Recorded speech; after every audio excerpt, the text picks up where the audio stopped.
নমস্কার বন্ধুরা, area DA ক্যালকুলেশনের জন্য বিশেষ অ্যাপ চালু করলো রাজ্য সরকার।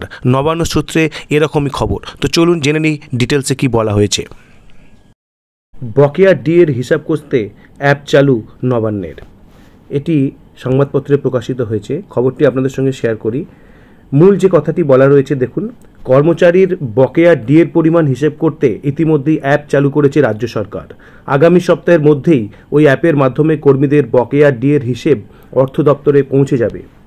তার পাশাপাশি নবান্ন সূত্রে খবর, আগামী সপ্তাহেই অর্থ দপ্তরের পক্ষ থেকে এই নিয়ে বিজ্ঞপ্তি জারি করা হতে পারে।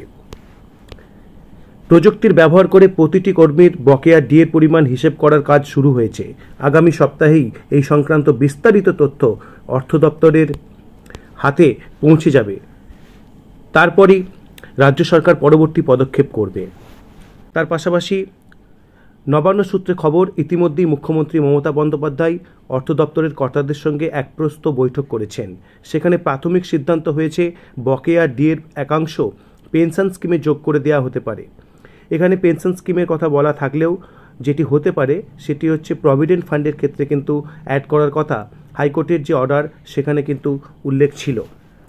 তার পাশাপাশি এখানে বলা হয়েছে পরিবহন, আবগারি, ভূমি ও ভূমির সংস্কার দপ্তরকে রাজস্ব আদায় বাড়াতেও নির্দেশ দিয়েছে নবান্ন। সুতরাং এটি নিঃসন্দেহে একটি খুশির খবর রাজ্য সরকারি কর্মচারীদের জন্য যে সামনের সপ্তাহে এই সংক্রান্ত কনক্রিট একটি নোটিফিকেশন এবং অ্যাপস হয়তো চালু হতে চলেছে।